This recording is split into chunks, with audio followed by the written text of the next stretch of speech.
Pues buenas tardes. Muchísimas gracias a todos por venir un día más al Juan de Mariana. Hoy tenemos un evento especial. Ya sabéis que normalmente nuestros eventos son de sábado en sábado, pero hoy nuestros compañeros de Civismo y Acción Liberal presentan un informe que acaban de elaborar conjuntamente.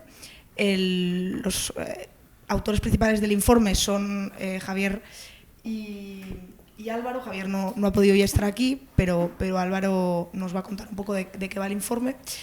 Básicamente el informe, para que os hagáis una idea, lo pondremos en la descripción del vídeo en YouTube, pero básicamente es un análisis de la subida de impuestos que se prevé con la nueva formación de gobierno.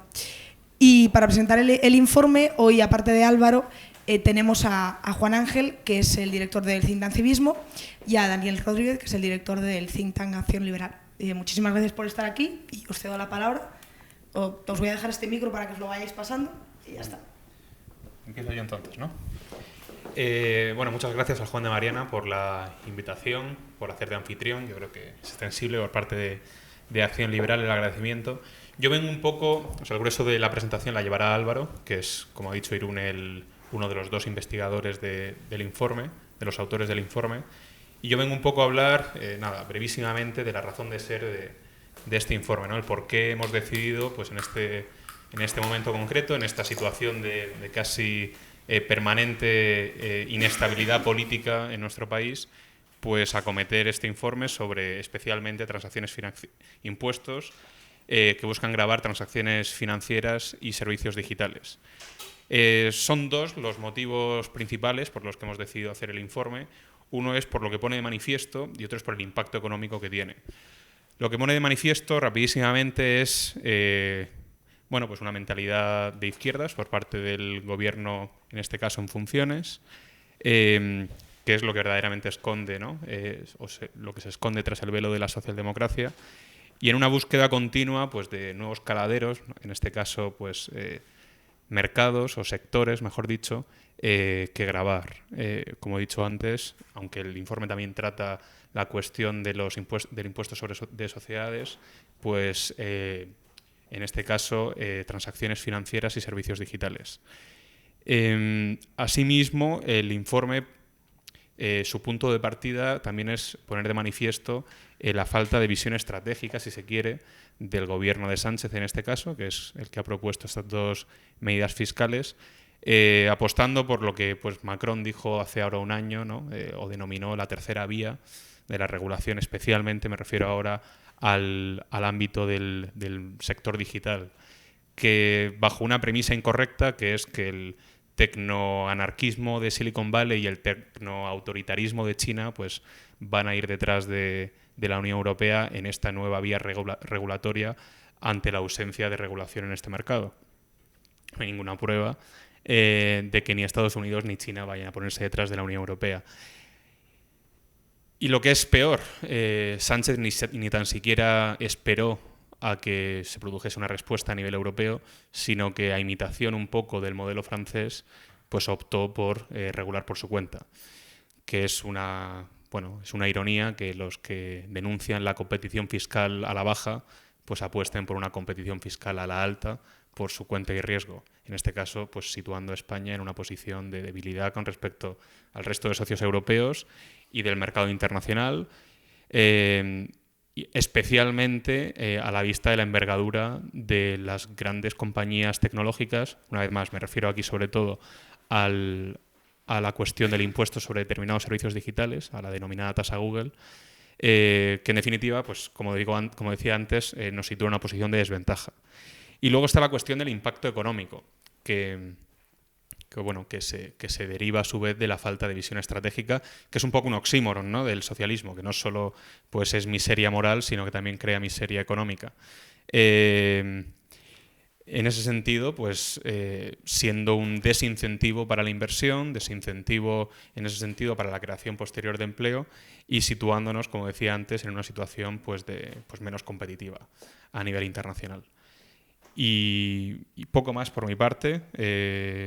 Pues agradecer a Álvaro, que ahora también, pues, colabora pues activamente con Civismo, el haberse involucrado, pues, con tanta pasión en la elaboración de este informe. Y nada más, cedo la palabra a Daniel, que creo que es presidente, no director de Acción Liberal. Bueno, muchas gracias. Sí, correcto. Acción Liberal nace en agosto, entonces no soy ni presidente ni director, porque ni tan siquiera tenemos la documentación de la organización. En regla no podemos dar de alta socios, entonces soy sencillamente una persona que está hablando en nombre de Acción Liberal y que quiere que Acción Liberal ejerza de palanca de divulgación de los principios liberales desde el día 1, incluso desde el día -1, que es lo que estamos haciendo ahora mismo. Poco que añadir a lo que ha dicho Juan Ángel, unos pequeños detalles. El primero es la importancia de este informe en términos de unión de organizaciones liberales para transmitir y divulgar los conocimientos que defendemos y los principios. A mí yo le doy mucho valor al hecho de que el informe haya sido elaborado conjuntamente por Civismo y por nosotros. Le doy incluso más valor que el Juan de Mariana, gracias Irune por permitirnos hacer esta presentación aquí, porque creo que tenemos que estar más unidos que nunca y creo que el liberalismo está muy lejos en España de ser una vertiente social, ya no digo política. Entonces, da igual, yo soy de los que cree que da igual qué clase de liberal eres, si eres liberal solo en lo económico, si eres liberal también en lo social o si eres medio pensionista. Creo que tenemos que estar unidos porque cualquier paso en este sentido es importante. Y siempre digo lo mismo, la gente de izquierdas, los liberticidas, los intervencionistas, piensan en grande, cuentan grandes narrativas y cuentan grandes historias y actúan en pequeño. Nosotros siempre queremos cambiar el sistema de pensiones entero y hacer uno de capitalización, y la realidad es que al final no podemos hacer nada porque nos encontramos con el enorme muro que es la democracia. Como ninguno de los que estamos aquí estamos en contra de la democracia, significa que tenemos que usar la democracia a nuestro favor. Y usar la democracia a nuestro favor es hacer cosas conjuntamente y buscar los puntos de unión. Por eso es importante este informe y por eso es importante esta presentación. En segundo lugar, ¿por qué nace este informe?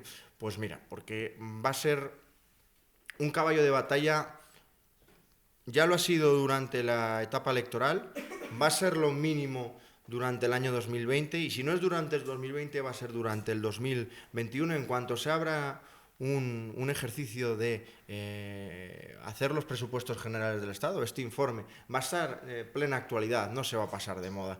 Y por eso lo hicimos, y además por eso lo hicimos de una forma rápida, y la verdad es que impecable por parte de los investigadores Álvaro y Javier, a quien tengo que felicitar. La verdad es que el sistema fiscal español, pues yo creo que merece ser repensado desde el principio. ¿Por qué? Porque estamos hablando de un sistema que, por ejemplo, en 1977 lanza el impuesto sobre el patrimonio, que es un impuesto extraordinario y un impuesto transitorio. 2019 y el impuesto de patrimonio sigue, y no solo sigue, sino que algunos lo quieren armonizar. Este informe grava precisamente el corazón, el eje del futuro, no de este país, sino a nivel mundial. Y es que tenemos que pensar que estamos pasando de una economía casi basada en la industria, donde la materia prima por excelencia, la que ha cambiado el orden geopolítico mundial, la que ha desencadenado las grandes guerras, ha sido el petróleo, que es una materia prima localizada, unos tienen y otros no, y quienes tienen pues lo usan desafortunadamente algunas veces de una forma excesivamente intervencionista, y quien no lo tenemos somos dependientes de él. Pero es que evolucionamos hacia una economía basada en el conocimiento, en la creatividad, en los datos, y los datos existen, no están en ningún sitio, existen, los generamos con los dispositivos móviles, con los ordenadores, cuando nos movemos, con las cámaras que están ahí fuera. Y entonces, claro, los socialistas, los intervencionistas, en su afán por grabar todo lo que se mueve, atacan el corazón, que son los datos, la economía del conocimiento, tasa Tobin, tasa Google. Y eso, entonces es fundamental decir, poner negro sobre blanco, que esto no funciona, y es fundamental pararle los pies antes de que normalicemos que una transacción financiera, o que cuando compramos en Amazon, o que cuando hacemos clic en Google sobre un anuncio, tengamos que pagar un impuesto. Porque todos los impuestos que tratamos aquí son dobles y triples imposiciones de manual.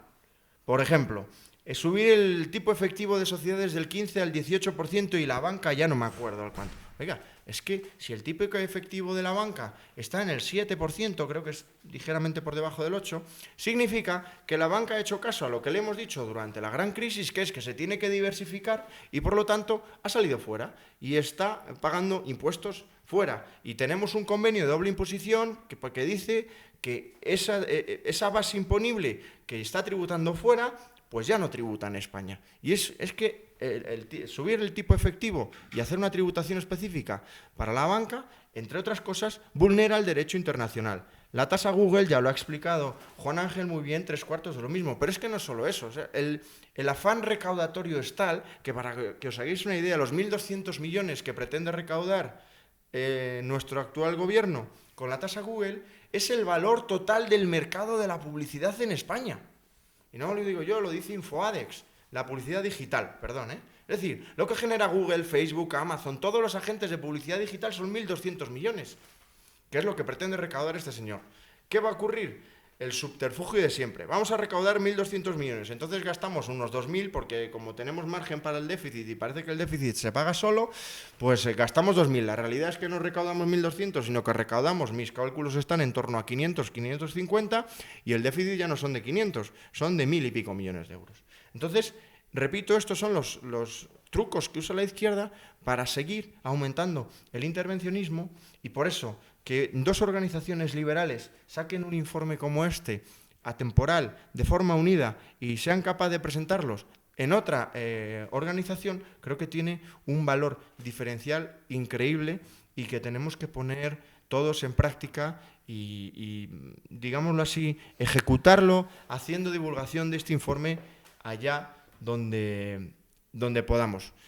Repito, espero que veáis este informe, ya no digo durante este año, durante esta legislatura, porque no es perenne. Entonces, sin más dilación, voy a pasar ya el testigo a Álvaro, que explicará los detalles del informe, mucho mejor que yo. Y nada, muchísimas gracias a todos por venir y espero veros pronto.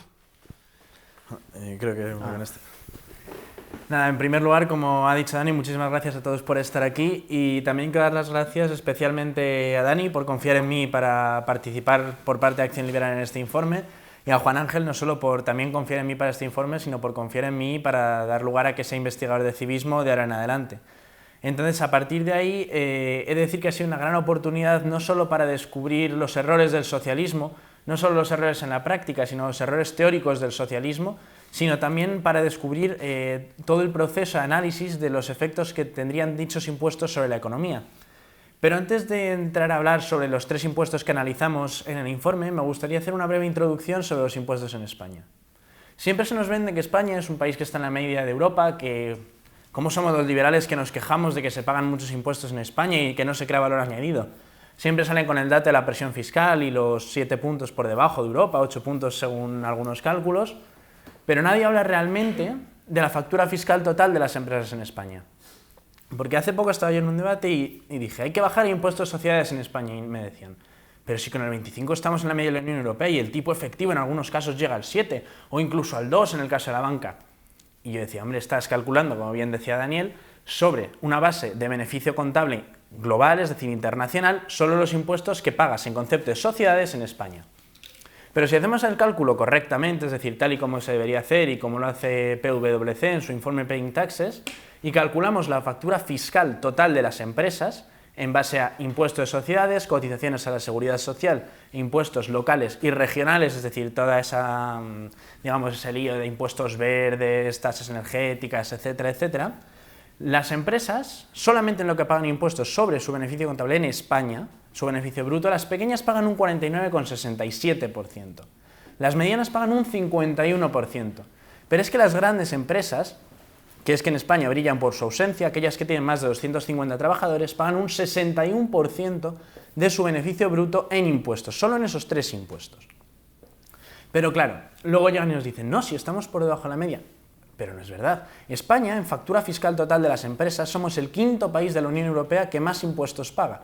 Y no son datos elaborados por mí, son datos de, como he dicho, consultorías reputadas y que están apoyados por grandes economistas como pueden ser Daniel Lacayo o Juan Ramón Rayo.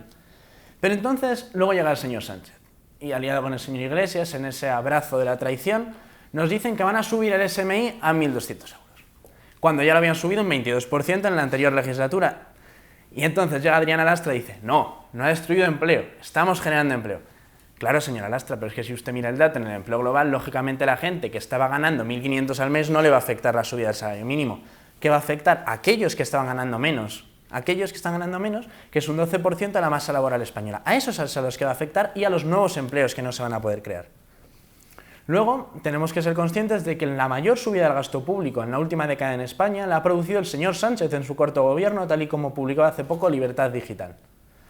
Y el déficit sigue subiendo. Vemos hoy, por ejemplo, que la OCDE ha reducido las estimaciones de crecimiento a un 2%, el déficit a un 2,4% y prevé que para el año que viene no bajemos de un 14% en tasa de desempleo. Todo un éxito del gobierno socialista, que de momento ha sido corto, pero que al parecer va a dar para años. Y aquí es cuando llega la innovación fiscal de Ferraz y deciden introducir 3 nuevos impuestos o una modificación de un impuesto y 2 nuevos impuestos en la economía española, por si acaso no teníamos suficiente intervención.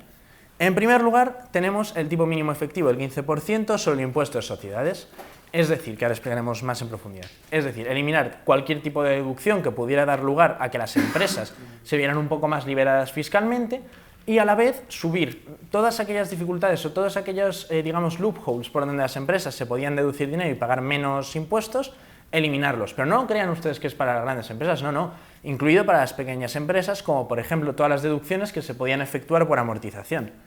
En segundo lugar vemos la tasa Tobin, es decir, el impuesto a las transacciones financieras, que fue tal éxito en un país como Suecia que lo tuvieron que eliminar, o que en Francia ha recaudado menos del 50% del estimado, que ahora veremos a continuación.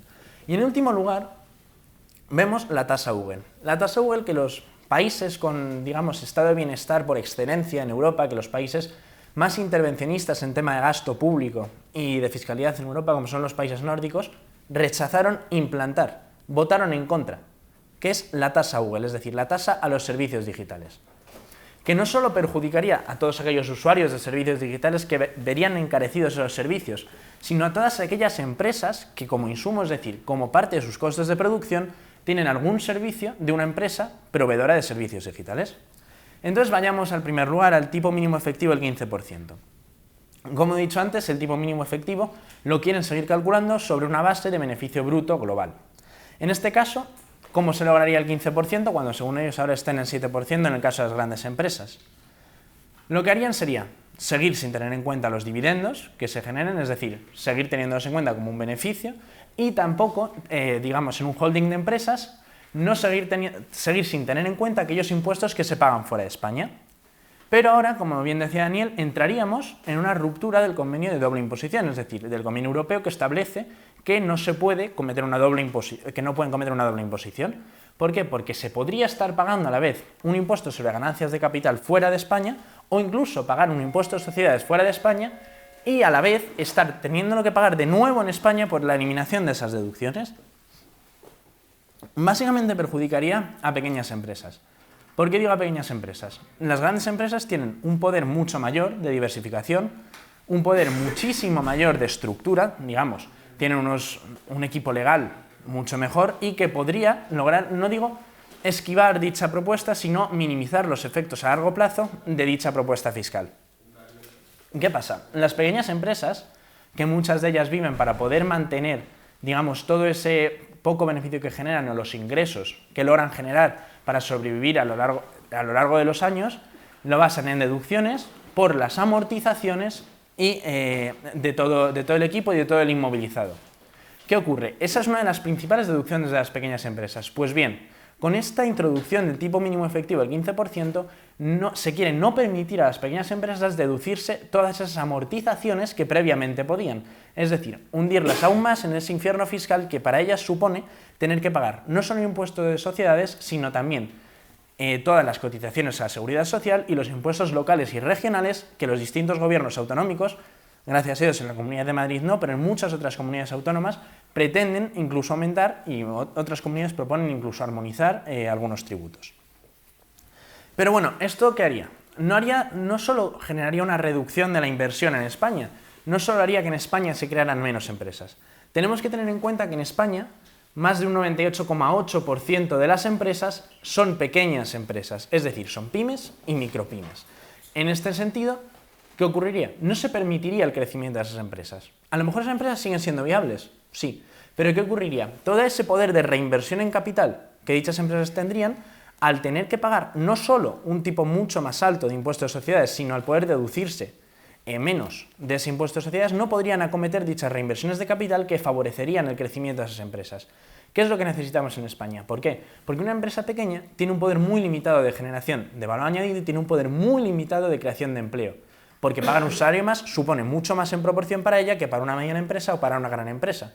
Entonces, si no promovemos el crecimiento empresarial de las empresas ya existentes en España, va a ser muy difícil esa generación de valor añadido a futuro, que yo creo que todos deseamos que ocurra.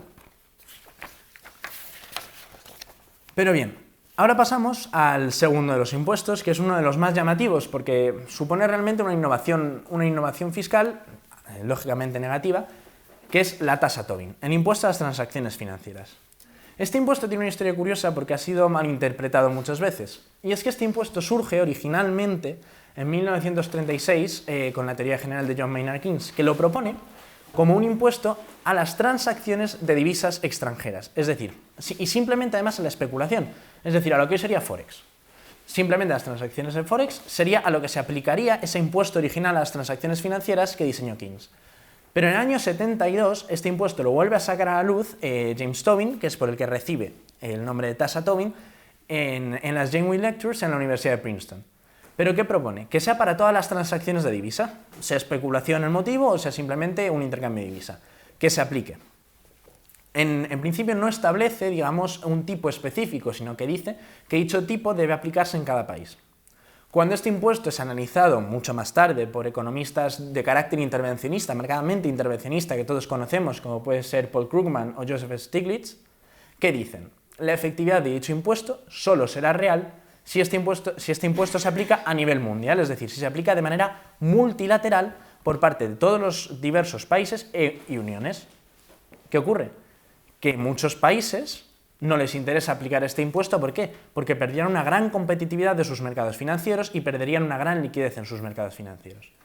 Y entonces estos economistas llegan a la conclusión y dicen, si no se aplica de manera multilateral, aplicarlo de manera unilateral no servirá para nada debido a la gran movilidad del capital entre los distintos territorios, sobre todo tras el proceso globalizador de los mercados de capitales de los años 80 y 90. Entonces, esta conclusión es a la misma a la que llega la Unión Europea, finalmente, en el año 2012, cuando se rechaza dicho tributo. Pero debe de ser que el señor Sánchez aún así sigue empeñado en el poder recaudatorio de dicho impuesto y llega a proponerlo. Y llega a proponerlo con Podemos, todavía rebajando las aspiraciones iniciales de Podemos, porque Podemos esperaba que fuera un 0,4 sobre el total de la compraventa y finalmente se deja en 0,1 de venta y 0,1 de compra, es decir, un 0,2% sobre el total de la compraventa para todos aquellos activos de renta variable de empresas con una capitalización superior a los 1.000 millones. Y también sobre activos de renta fija corporativa. Lo que quedan excluidos en este sentido sí son los derivados y los bonos soberanos, porque claro, ¿cómo se va a atacar el Estado? A él mismo. Pero hacemos un análisis bastante curioso en el informe y es que cogemos casos históricos anteriores y analizamos desde el momento de la implementación hasta el momento de su eliminación o hasta la actualidad cuál ha sido el efecto. Y los dos principales países que destacamos, y sobre todo no solo porque nos interese destacar estos países, sino porque tienen un mercado de capitales de un tamaño similar dentro de lo que cabe al español y una estructura impositiva también similar, con un porcentaje de gasto público dentro de lo que cabe parecido, que no eran condiciones fáciles de encontrar. Entonces, en primer lugar, destaca Suecia. Suecia es un caso conocido por todos.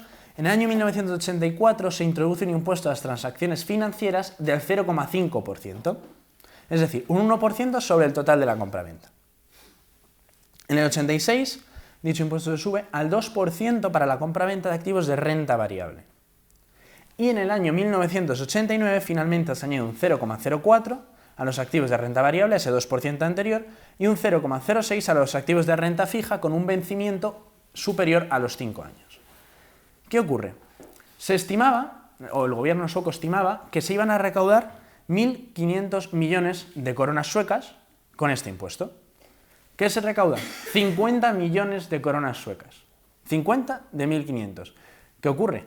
que cae básicamente el volumen de negocio un 30% a lo largo de todos estos años. Un 30% el volumen de negocio. Pero es que en el primer año el volumen de transacciones en bolsa se redujo un 85%. Y teniendo efecto en la primera semana después de la aplicación, un 85%. Imaginen ustedes, se paralizó la bolsa de Suecia. Pero claro, las caídas en bolsa llegan a un 5% a lo largo de este año y todo es una absoluta catástrofe. Pero por lo menos los intervencionistas dirían, no, es que nuestro objetivo final no era dar lugar al gran capital a que se enriqueciera. Nos da igual que el gran capital pierda dinero. Lo que queríamos era reducir la volatilidad, que es lo que dijeron, que querían reducir la volatilidad. Pues bien, si medimos la volatilidad entre el año 84 y el 89, o incluso hasta su eliminación en el año 91, en esos 7 años, de 84 al 91, encontramos una cosa muy curiosa. Y es que el índice de volatilidad, el VIX, sube. Es decir, redujeron la liquidez, redujeron la compraventa de activos financieros en los mercados, hicieron caer brutalmente la recaudación desde las estimaciones iniciales. Y no solo eso, sino que empeoraron la volatilidad de los propios mercados por el gran capital outflow que se fue sobre todo a los mercados londinenses. ¿Podríamos decir que es un éxito este impuesto? Por supuesto que no. Y por eso en el año 91 finalmente se elimina, porque se dieron cuenta de que el intervencionismo lo único que llevaba era a un mayor inmovilismo, a una mayor pobreza y a soluciones que no llegaban ni siquiera en el corto plazo. Pero tenemos otro caso que a veces se alude como para decir que podría ser el ejemplo en España, y este es el caso de Francia. En Francia se introduce mucho más tarde este impuesto y después de haber comprobado el gran fracaso que había supuesto la tasa Tobin en Suecia. Pues en Francia lo introduce precisamente un conservador, y lo introduce Sarkozy. Lo introduce en el año 2012 con un 0,2% sobre las operaciones precisamente de compraventa de activos de empresas con una capitalización bursátil superior a los 1.000 millones de euros. Exactamente lo que se propone en España. ¿Y cuál era su principal objetivo? Acabar con el High Frequency Trading, con el HFT. Y entonces dice, si grabamos las operaciones, se reducirá el número de operaciones y el High Frequency Trading lo sacaremos de los mercados franceses. Bueno, esto ya les anticipo que no ocurrió. Se siguió operando, simplemente que se operaba desde plataformas diferentes y muchas de ellas sin tener sede fiscal en Francia. Pero es que también incrementó los costes y lo que se desincentivó fue la inversión en deuda soberana francesa. Es decir, el Estado no solo recaudó menos por esta parte, por mercados financieros o por operaciones en mercados financieros, sino que recaudó menos por sociedades, por impuestos de sociedades de las empresas financieras, y también recaudó menos a través de la venta de bonos soberanos en todos estos años, que es algo que remarcamos bastante bien en el informe a través de los distintos flujos de capital en los mercados financieros franceses. Pero la recaudación llega en el punto álgido en el año 2019 a 1.058 millones, pero es que en el año 2013 cae a 766 y ahí se estanca hasta el año 2016, que sube a apenas 900 millones la recaudación. Nunca ha vuelto a subir de ahí y no se ha movido en ese margen. Cuando en un inicio se estimaba que iban a ser entre 2.000 y 2.500 millones, la recaudación nunca se llegó ni a la mitad de lo estimado. Y claro, entonces llegamos al caso de España y decimos, viendo estos dos casos históricos y aplicando los mismos modelos de estos casos al caso de España, introduciendo, digamos, todas estas variables, analizando la capitalización que tiene el IBEX 35, las principales bolsas españolas, la cantidad de activos que se negocian al día en la bolsa española, llegamos a la conclusión de que ¿por qué, si la Comisión Europea rechaza el impuesto a las transacciones financieras en el año 2012 y en los servicios jurídicos lo declaran como un impuesto no recomendable y que incurriría incluso en una doble imposición de nuevo otra vez, ¿por qué se insiste en España en querer aplicarlo cuando 17 países de los 28, contando con Reino Unido y la Unión Europea, estaban en contra? Bien, es un puro tema ideológico. Es el tema de pensar que los mercados financieros solo dan servicio al gran capitalista, solo dan servicio a los ricos y bueno, a toda esa entelequia de personajes ficticios que tiene la izquierda montada en la cabeza, y entonces deciden que hay que grabarlos. ¿Pero a quién es realmente a los que perjudica? Al pequeño inversor, porque ¿a quién va a perjudicar más el coste de la transacción? ¿Alguien que hace una transacción a gran escala? ¿O alguien que hace una pequeña transacción que va haciendo pocas transacciones, que va acumulando valor a lo largo de los años? Lógicamente, al pequeño inversor, que invierte una cantidad de capital mucho menor, y para el que en proporción el coste le supone una mucha mayor cuantía. Pero claro, entonces, como hemos demostrado, y se demuestra a través del informe digamos, con distintos cálculos, el impuesto de transacciones financieras reduciría la liquidez en España de los mercados y aumentaría la volatilidad. Pero claro, cuanto menor sea la capitalización de los mercados financieros en un país, mayor será el efecto de la tasa Tobin. Porque si un país tiene una gran capitalización y una gran liquidez en sus mercados, todavía se puede permitir, por lo menos, jugar a introducir este impuesto. Pero claro, unos mercados como España, que su capitalización es inferior prácticamente a la media de los mercados comparables, vamos a poner ejemplo. El IBEX, la capitalización total ronda, dependiendo del año, los 500.000 millones de euros. Pero es que si nos vamos al DAX 30 son 1,04 billones y si nos vamos al CAC 40 es 1,7 billones. Es decir, menos del 50% de los mercados comparables en términos de capitalización. Y tiene una liquidez también inferior a ellos. Entonces, el efecto, supuestamente y a futuro, sería mucho mayor que en todos los modelos previamente comprobados. Y ahora llega el tema de la recaudación. ¿Cuánto estima el gobierno? El gobierno llega y estima 850 millones. Así, directamente, de un 0,2 sobre transacciones. 850 millones.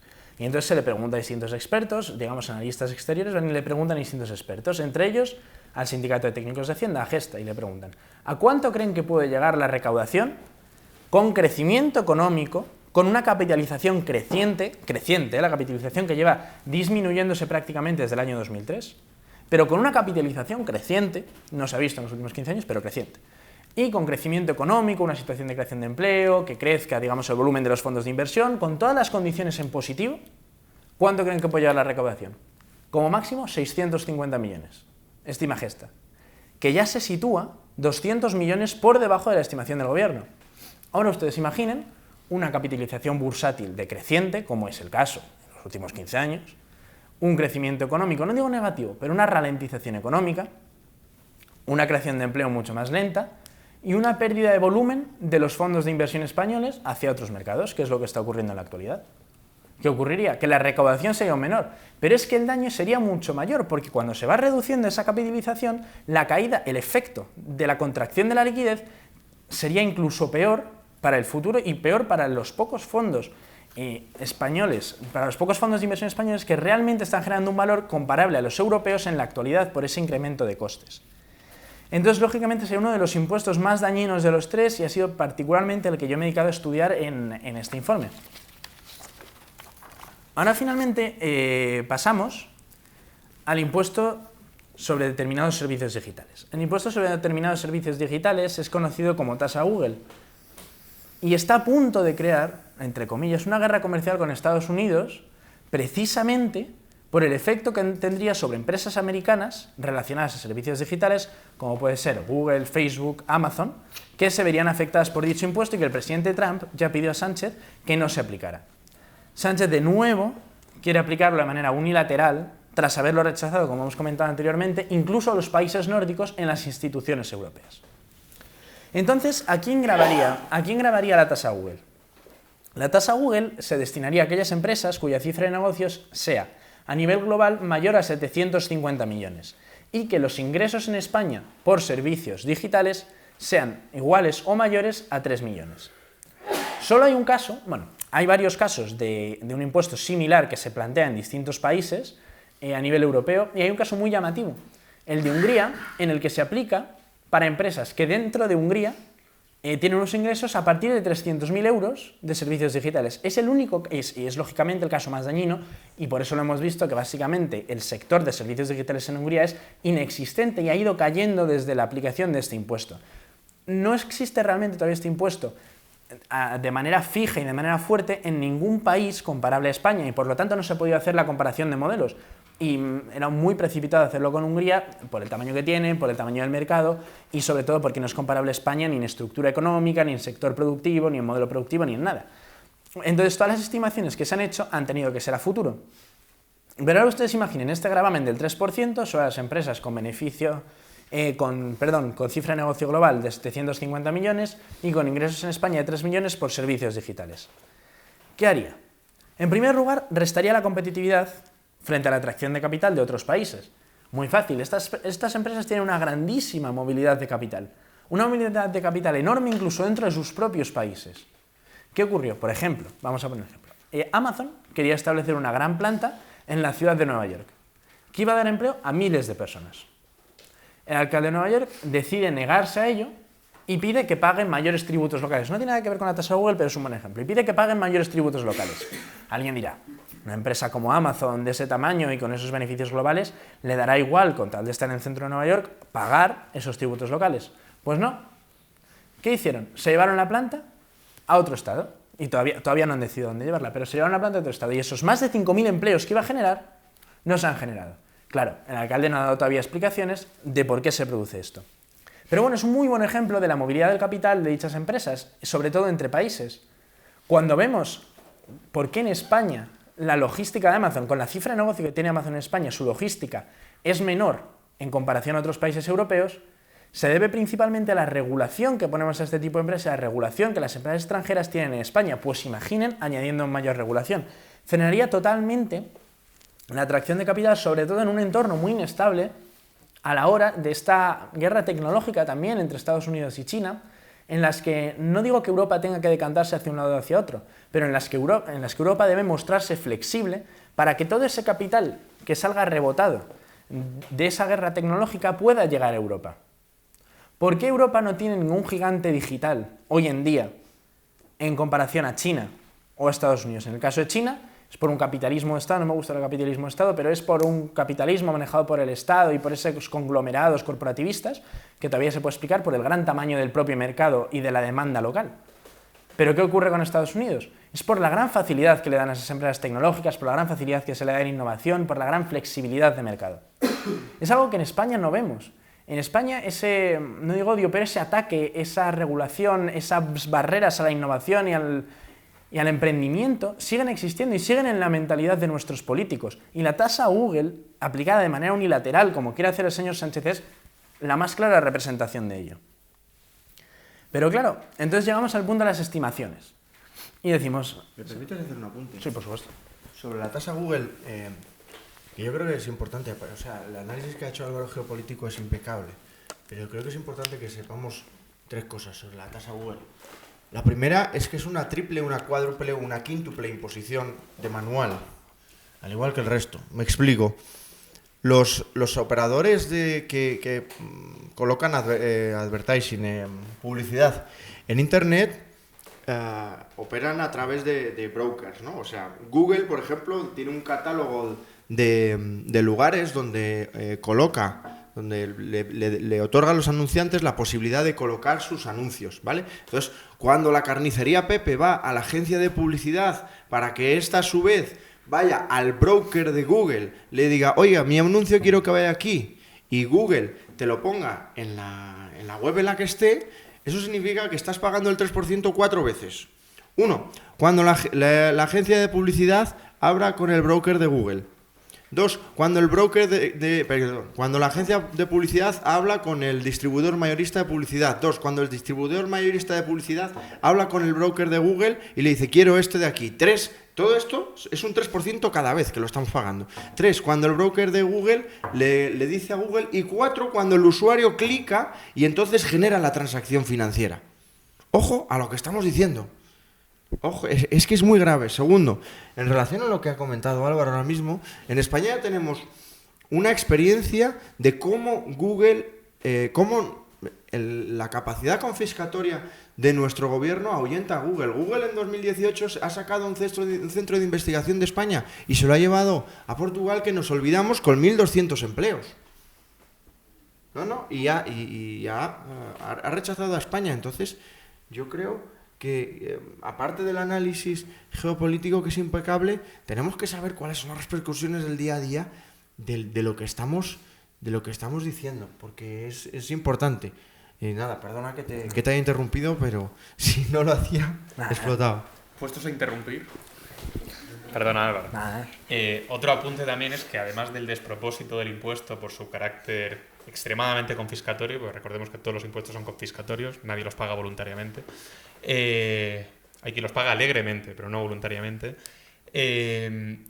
resulta que también es un impuesto que es un despropósito desde el punto de vista legal, porque es un impuesto directo disfrazado de impuesto indirecto. Porque habría de llamarse impuesto sobre determinados servicios digitales de determinadas empresas, porque se cuentan con los dedos de una mano aquellas empresas que alcanzan ese umbral de la cifra de negocios. Es decir, es un impuesto teledirigido a gravar la actividad precisamente de aquellos que más fácilmente pueden evadir por los mecanismos legales, en el sentido de deslocalizarse o irse a otros mercados, pues el propio impuesto. Acabo. Por eso, precisamente, quien lo va a pagar es Telefónica, Vodafone, las grandes operadoras de telecomunicaciones, los mismos de siempre. Y por eso, no olvidemos, no se ha aprobado en ningún organismo de estos, ni en la OCDE, ni en el FMI, ni en ningún sitio se ha aprobado este impuesto. Y por eso, cuando Francia lo intentó imponer, llegó Trump y dijo, cuidado, que te voy a poner aranceles, porque eso es un arancel encubierto a mis empresas. Y entonces las consecuencias son increíbles, claro. Pues sí, yo creo que los puntos que habéis resaltado son bastante importantes, sobre todo en el tema de guerra comercial y de aranceles encubiertos en un entorno, como decía, en el que la Unión Europea tiene que ser muy cautelosa con los movimientos que hace, y que cuando se rechaza introducir dicho impuesto a nivel europeo es por algo. Y es porque se cree que puede tener no solo efecto perjudicial sobre sus empresas, sino un efecto en las relaciones comerciales con otras regiones u otros países exteriores a la zona de libre comercio, al mercado único europeo. En este sentido, en el informe se calcula cuál podría ser el efecto total en términos monetarios sobre, por un lado, los consumidores de servicios digitales y, por otro lado, las empresas usuarias de servicios digitales. Y luego, en tercer lugar, el efecto sobre el PIB de la economía española. Entonces, sobre los consumidores, se estima que por ese alza del precio, que como bien comentaba Dani, tras una imposición repetitiva del impuesto, llegaría a generar un incremento de los precios, o sea, del total que gastan los consumidores al año en servicios digitales, llegaría a suponer un coste extra para todos esos consumidores de entre 515 y 665 millones de euros al año en el agregado de los consumidores y en el agregado del gasto. Quiere esto que se demandaran muchos menos servicios digitales y frenaría la innovación completamente en la economía española, sobre todo en relación a todos aquellos servicios que ofrecen las empresas GAFA, es decir, Google, Amazon, Facebook y Apple. Y ahora, ¿cuál sería la reducción del beneficio operativo de todas estas empresas a las que afectaría, ya introduciendo también conglomerados de empresas de telecomunicaciones, etcétera, etcétera? Sería una reducción del beneficio operativo agregado de todas estas empresas solo en su sector, digamos, de servicios digitales, sin afectar a otras ramas de su negocio, de entre 450 y 562 millones en total, que hay que sumarlo al coste extra que supone para los consumidores y por esa reducción de la demanda de los servicios digitales. Pero ahora nos vamos al impuesto, al efecto del impuesto sobre el total del PIB de la economía española.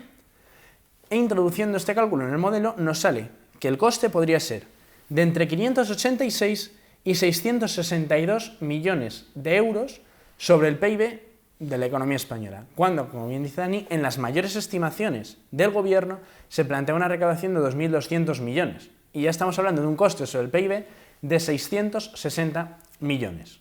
Prácticamente un tercio de lo que se estimaba por la recaudación en sus máximos y, como siempre, en las mayores condiciones óptimas de crecimiento, de incremento de la demanda de dichos servicios, de innovación y de desarrollo futuro del sector.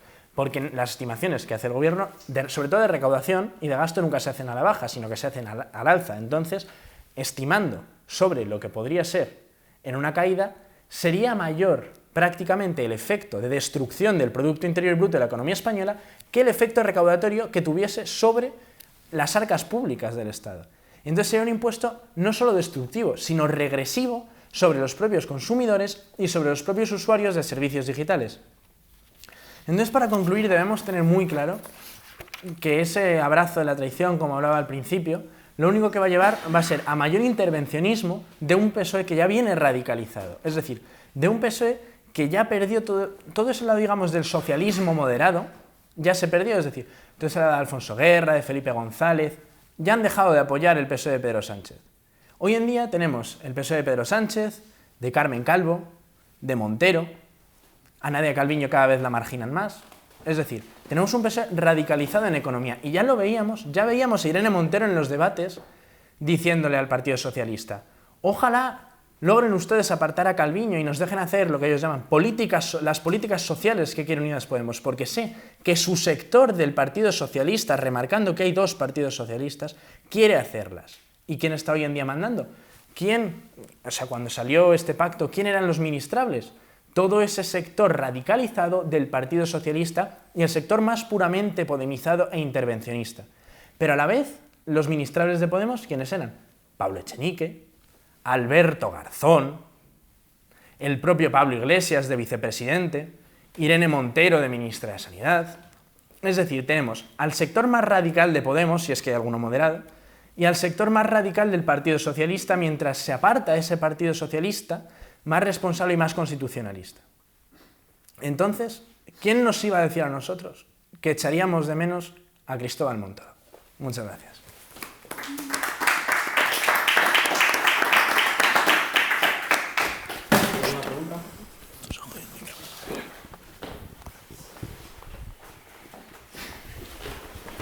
Buenas.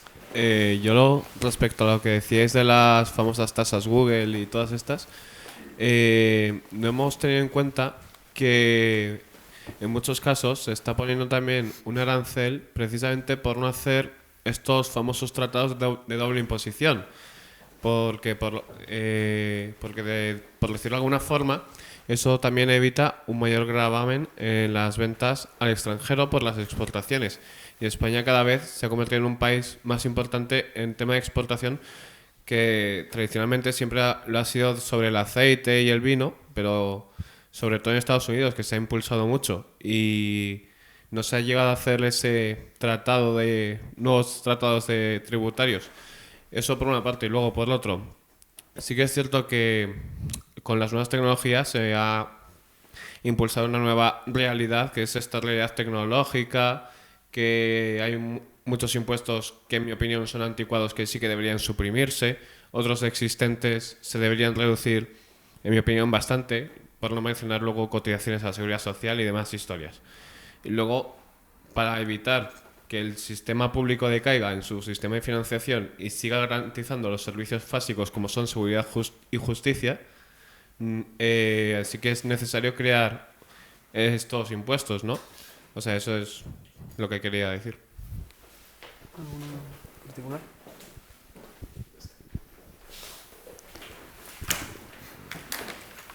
Muy rápido.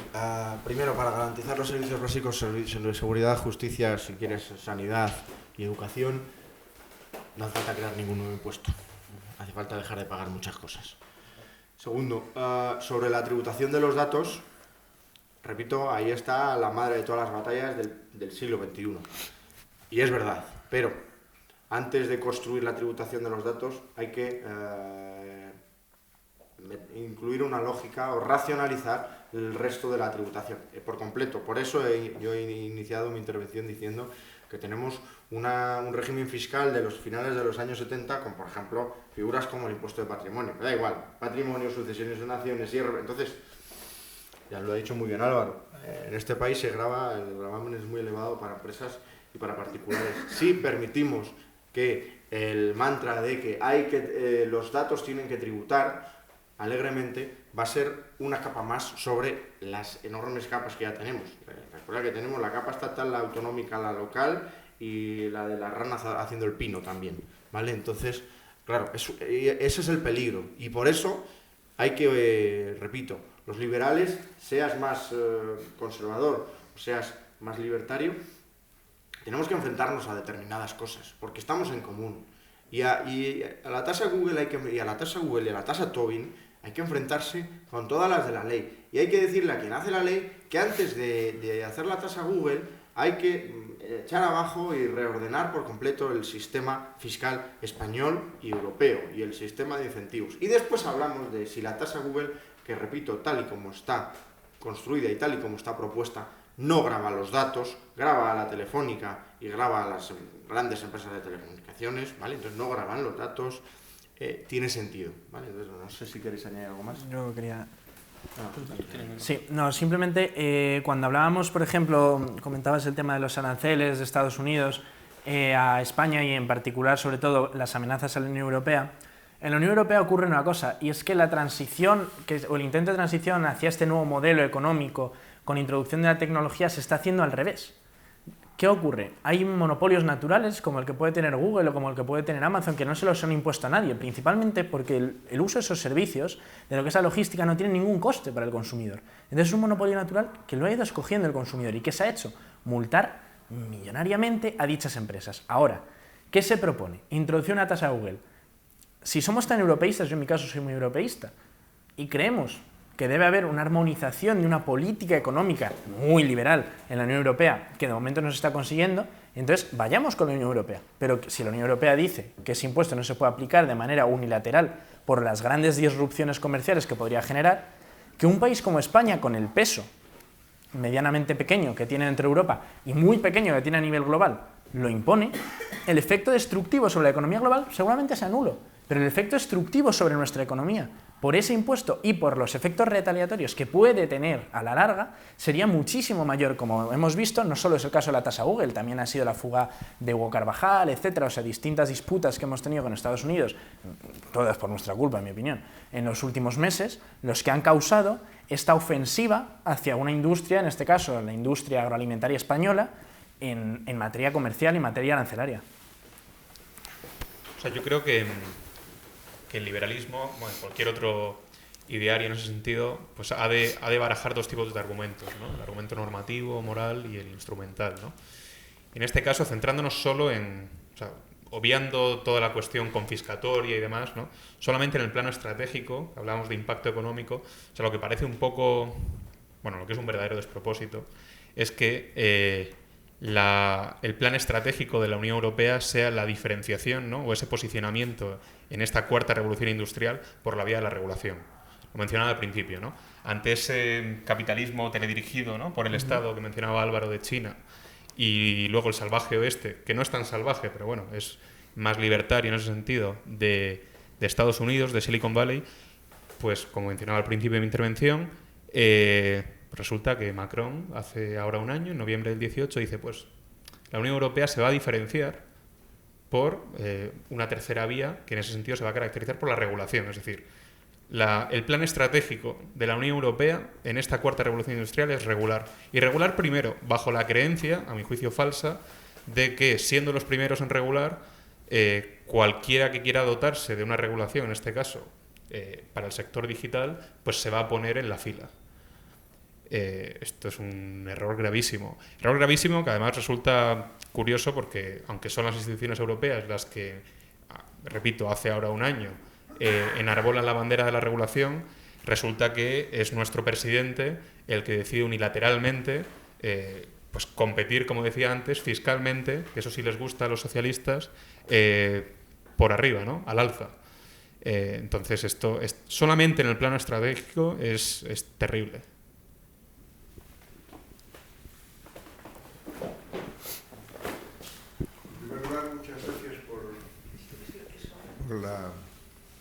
La presentación de la posición de, no sé si es de civismo.org o Juan de Mariana sobre el tema de los impuestos que se están planteando en este momento.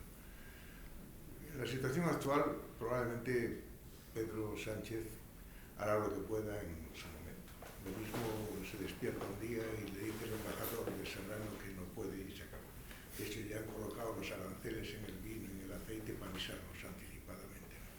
Yo creo que esto no va a volar, y si vuela, pues será un vuelo muy corto, ¿no? Pero es muy importante alertar a la gente de estas cosas que están pasando en el nivel de detalle que lo habéis hecho. Concretamente, en el tema de, por ejemplo, el tratamiento de las transacciones financieras, las peleas entre las distintas agencias tributarias llevan muchos años sucediendo.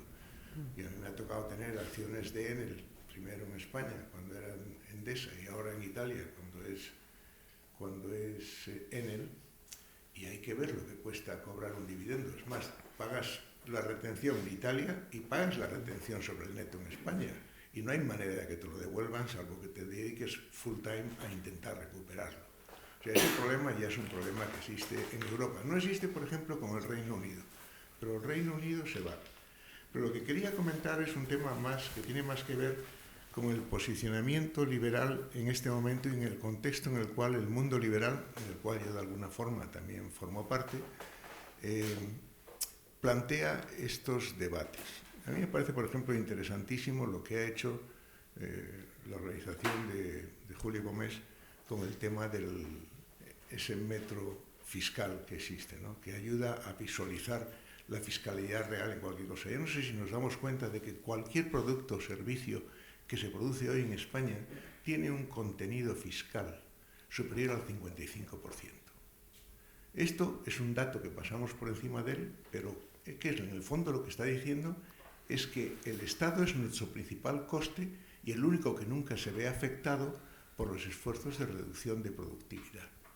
Y este debate nunca sale a la luz pública y es muy real, porque toda la carga fiscal de cualquier producto, incluso a nivel de precio de venta al público, si hacéis el despiece como se hace de un motor, veréis que está por encima del 55 o el 58 en alguna comunidad autónoma.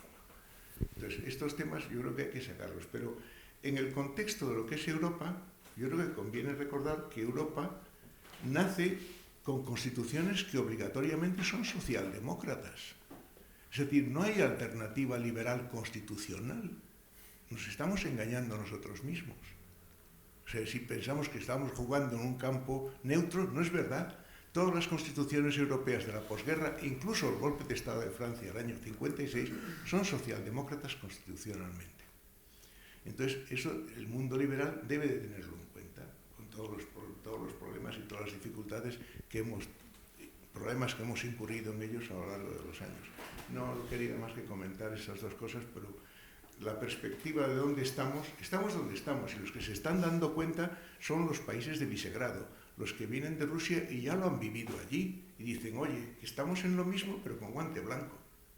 Y esa es la situación. Nada más.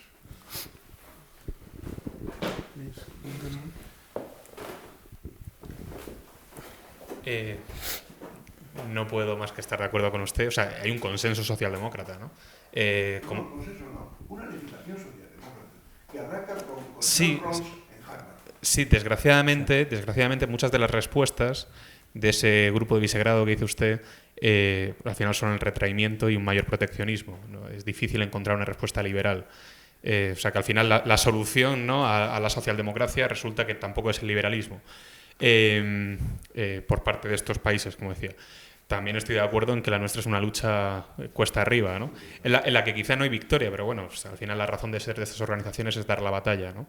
Bajo la creencia de que al final pues iremos poco a poco alcanzando mayores cotas de prosperidad económica y de libertad, que al final es un poco de lo que va esto. Y sí que debo decir que, a mi juicio, sí que el Estado se puede ver perjudicado por ese retraimiento de la productividad, al contrario de lo que mencionaba usted. Pero por eso, precisamente, parece que la misión del Estado, en ocasiones, pues resulta ser un análisis en el que permite la supervivencia y el crecimiento económico precisamente sencillamente para parasitarlo y vivir a costa de él, ¿no? A través de la elevadísima fiscalidad, que, como dice usted, es pasmosa en nuestro país. Y también en ese sentido, lo que mencionabas tú antes de las cotizaciones a la seguridad social, vamos a ver, por ejemplo, Civismo en sus estudios hace ya mucho tiempo que considera las cotizaciones como carga fiscal en general. Lo denomina esfuerzo fiscal. Al final es dinero que el contribuyente, que el ciudadano, que para el Estado socialdemócrata es un contribuyente, deja de meterse en el bolsillo. Solo un detalle. Yo creo que tenemos que... Estoy totalmente de acuerdo con lo que ha dicho usted, pero creo que tenemos que abandonar el discurso fatalista. ¿Las constituciones europeas son socialdemócratas? Sí. ¿Vamos a tirar el sistema constitucional europeo por muy liberales que seamos? No. ¿Vale? Entonces, yo he arrancado mi intervención hablando precisamente de esto. No vamos a tirar el sistema constitucional europeo, pero sí que podemos parar estos impuestos. Podemos decir con nuestro voto que basta ya de un Estado que tiene el 100% del PIB en la deuda y otro el 25% en el BCE acumulado. Basta ya de una Europa que ha perdido los principios del Tratado de Maastricht, sobre todo el principio de condicionalidad. El BCE acumula el 40% del PIB europeo en su balance, y los países más incumplidores casualmente somos los que más hemos acudido a ese mecanismo de financiación para abaratar nuestra factura de intereses. Entonces, ahí es donde entramos organizaciones como Juan de Mariana, como Civismo o como nosotros, cada una con sus peculiaridades y cada una hablando de lo que pensamos que es más conveniente, aunque, repito, creo que lo he dicho por tercera o cuarta vez, con temas en común y con cosas por las que debemos luchar conjuntamente. Por eso es importante la organización civil y por eso es importante que la gente que escuche este vídeo, la gente que le haya escuchado a usted y se sienta tan frustrado como usted o como yo, se ponga manos a la obra y o bien vote en conciencia, algo que es un poco complicado, dado el entorno comunicativo, educativo, incluso también los propios partidos que tenemos, o bien acuda a la sede de Civismo, a la sede del Juan de Mariana o a la web de Acción Liberal y diga, oiga, quiero aportar. ¿Cómo? Con una donación. Yo sé hacer carteles, yo sé gestionar redes sociales, yo sé lo que sea. Porque tenemos una lucha muy importante por delante. Lo que no creo que sea conveniente es dar el discurso de Europa está metida en un consenso socialdemócrata, no tenemos nada que hacer, vamos a Venezuela y vámonos a casa a llorar. No. No, porque además el leviatán del Estado europeo, como bien ha dicho Juan Ángel, ya nos está llevando, de hecho, a una situación de productividad prácticamente nula. La OCDE ha publicado ayer resultados para Alemania. El PIB en 2021 va a crecer un 0,9% en la locomotora europea y es un escenario positivo. Eso en realidad no es crecer, eso es estancamiento económico. ¿Qué va a ocurrir? Ya estamos viendo cómo las pensiones, por ejemplo, generan tensiones sociales en un país que supone que es la panacea, como es Holanda. En Francia, aquí al lado, uno de los países más intervencionistas de toda la Unión Europea, llevan 1 año y pico los chalecos amarillos en las calles. Entonces, claro, ante todo esto hay que dar una alternativa a la gente, hay que ilusionar a la gente. Tenemos que montar un discurso que sea capaz de decir sí que tenemos alternativa liberal, incluso aunque esté todo en contra. Y para eso estamos, cualquiera de las organizaciones que estamos aquí, y yo invito a todos los que estamos aquí a ejecutar, a hacer cosas, porque cualquier cosa que hagamos es un enorme paso para el liberalismo, porque estamos muy lejos. Muy lejos. Con todo en contra, tenemos que ponernos a andar. Nada, solamente era hacer un... Estoy completamente de acuerdo con esto que has dicho, pero es que hay combates que hay que hacerlos estratégicamente, arrancando de una forma. Se tienen que hacer estas cosas, sin duda alguna. Estas cosas son necesarias porque es una gota y hay que ayudar a difundirlas, y yo lo voy a hacer en las distintas instituciones en las que estoy. Pero al mismo tiempo hay que ser conscientes de que hubo una guerra mundial. Después de esa guerra mundial se tomaron decisiones muy importantes, y no en Europa, se tomaron en las universidades americanas a cargo de un militar norteamericano importante en la guerra mundial. Y de esas universidades salieron gente como John Rawls, que hoy impregna toda la legislación europea. Y aquí nadie parece que se ha enterado de la cuestión y le siguen haciendo reverencias a John Rawls, que es un pseudocomunista emboscado en la Universidad de Harvard. Entonces, estas cuestiones son importantes. Son importantes para enfocar, para saber realmente quién es el enemigo. Porque a lo mejor resulta que el enemigo no es la izquierda, es el reconocimiento de la situación imperial en la que vive Europa. Usted ha hablado hace unos momentos de que en Europa no hay ni un solo computador. Da la casualidad que yo llevo trabajando en computadores desde el año 65, que empecé la universidad. Y he trabajado en Estados Unidos en las compañías que han desarrollado todas estas tecnologías y hasta Internet. Bueno, en Europa, hace 25 o 30 años, había un computador local en Inglaterra. Uno en España, que nadie se acuerda, el Secoinsa. Otro en Suecia, que era el SAP. Había 2 en Alemania, 2 en Francia y 1 en Italia. Hoy no queda ninguno. ¿Y alguien se cree que eso es accidente? ¿Alguien se ha leído los contratos de software que firmamos cada vez que compramos una licencia? ¿Alguien se cree que Europa puede tener algo que hacer en el mundo que viene cuando no puede tener ni una sola licencia de un solo procesador, sin pedir permiso? Estas cuestiones hay que abordarlas desde el realismo. Y abundando en lo que estaba diciendo usted, o lo hacemos siendo conscientes de que en esto hay gente que lleva trabajando contra nosotros desde hace 50, 60 o 70 años, trabajando muy duro, muy inteligentemente y con muchos recursos, o no lo vamos a poder hacer. No lo vamos a poder hacer, nada más. Totalmente. Perdón y ya. Pues, Sí. La última pregunta y ya... sí, ya luego yo... Sí. En realidad es una reflexión. Yo no pensaba hablar, yo soy de Venezuela, pero obviamente dos cosas. Una, el progreso y el desarrollo son enemigos mortales del socialismo y del comunismo. Progreso y desarrollo. Y la destrucción de la moneda es algo que está en la mente de todo aquel que quiere someternos. En Venezuela, el petróleo, que fue el motor durante muchísimos años, dejó de serlo y el país se muere de hambre, la gente vive en las condiciones más miserables, ustedes no se las pueden imaginar. Ustedes saben lo que es hiperinflación, pero no tienen idea de lo que es vivir en la hiperinflación. No lo tienen, no saben. Yo mismo, yo no lo podía creer. Yo no lo podía creer. Entonces, con esto, lo que digo es que cuando el Señor decía, pero es que hay que mantener todo un sistema, y es que en donde tiene que venir toda la creatividad y toda la innovación y todo la mente, porque a estos no les importa aumentar los impuestos. Usted dijo, es que al gobierno no le importa porque no lo sufre. Mientras más pobreza y mayor dependencia haya, más votos, más clientes. En Venezuela la gente...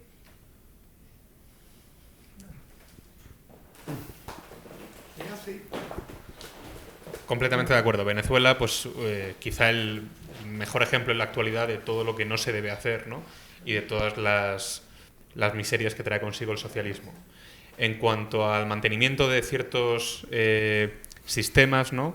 O bueno, de un cierto estado de bienestar. En ocasiones, a veces, a los liberales se nos critica incluso de aquellas cosas que no proponemos. Se nos critica de, pues yo qué sé, querer cargarnos o desmantelar por completo el estado de bienestar. Concretamente, hemos mencionado antes, no me acuerdo quién, el sistema de pensiones. Bueno, no necesariamente. Habrá quienes quieran cargarse un sistema de pensiones público. Pero en otras ocasiones, sencillamente, por lo que abogamos es por una reforma tal que permita la supervivencia de un sistema de pensiones público. Entendiendo que el sistema actual, por ejemplo, es pues tremendamente defectuoso. Entonces, una vez más, está el argumento moral y está el argumento instrumental. Y yo creo que el liberalismo tiene muchas bondades también en lo pragmático, en ese sentido, en cuanto a viabilidad de los sistemas. Y por último, como decía usted, pues John Rawls, al que yo he tenido pues la fortuna y desfortuna a la vez de estudiar bastante, pues efectivamente es lo que impera, es la ideología o el ideario liberal que impera, que no es liberal a mi juicio, es el liberalismo deontológico que se llama. Pero bueno, si le sirve de consuelo, si Pedro Sánchez se erige como representante del liberalismo en este país, que es lo que hizo hace unos meses, pues todo es posible. Bueno, yo simplemente quería decir, y quiero seguir en la línea de Juan Ángel, una defensa del liberalismo pragmático.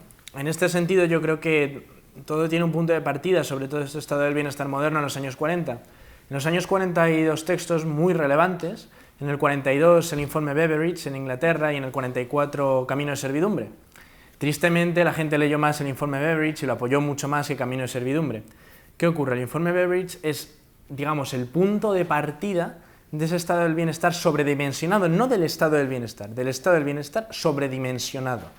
que tenemos hoy en día en Europa y que incluye en sí muchas más funciones de las que cualquiera de nosotros podemos considerar básicas, más allá de sanidad, más allá de educación, más allá de dependencia, de justicia, de seguridad, muchísimo más allá. Incluye subvenciones para los distintos lobbies políticos, incluye incluso una parte del presupuesto para todo lo que es ejercer presión política de los distintos grupos de la sociedad sobre el Estado para tratar de dominarlo. Entonces, en este sentido, sí, yo estoy de acuerdo con que los liberales jugamos fuera de casa. Y estoy totalmente de acuerdo con usted en que es una batalla muy complicada de dar. Claro, y muy importante, exacto. Pero por eso es lo bueno del reto. La dificultad que tiene y sobre todo la nobleza del reto de defender el liberalismo. Hay dos maneras de defender el liberalismo. Yo creo que, por un lado, los liberales podemos partirnos en 1000 fracciones ideológicas distintas y cada uno defienda lo que ellos creen que es el sexo de los ángeles y básicamente defender las distintas teorías del liberalismo y enfrentarnos entre nosotros. Esa es una opción. Y la otra opción es que todos los liberales llegamos a un acuerdo de mínimos, que repensemos el liberalismo, que digamos, mientras estemos de acuerdo en estos mínimos, en una defensa de la libertad de expresión, en una defensa de la libertad religiosa, en una defensa de la libertad de mercado, en una defensa del Estado de Derecho, en una defensa de un constitucionalismo liberal para avanzar sobre lo que ya se nos ha dado sobre el terreno de juego, con ese acuerdo de mínimos podremos recuperar un liberalismo ideológico, un liberalismo político y un liberalismo económico para un futuro cercano. Mientras sigamos encharcados en nuestras batallas teóricas, en nuestras batallas marginales, eso no va a llegar a ninguna parte. Entonces yo, desde aquí, desde lo que llevo proponiendo siempre, es que todos los liberales, independientemente bajo qué sigla nos encontremos, independientemente qué teoría del liberalismo apoyemos, independientemente de si nuestro autor favorito es Rothbard, es Mises, es Hayek o es cualquier autor de la escuela austríaca, la escuela de Chicago, y si somos friedmanitas en teoría monetaria, si creemos en las divisas privadas, da igual. Mientras estemos de acuerdo en unos principios mínimos, desde ahí se puede combatir al socialismo, a la socialdemocracia y al colectivismo imperante en la sociedad de hoy en día. Y yo creo que eso es hacia donde debemos avanzar, hacia una defensa del liberalismo.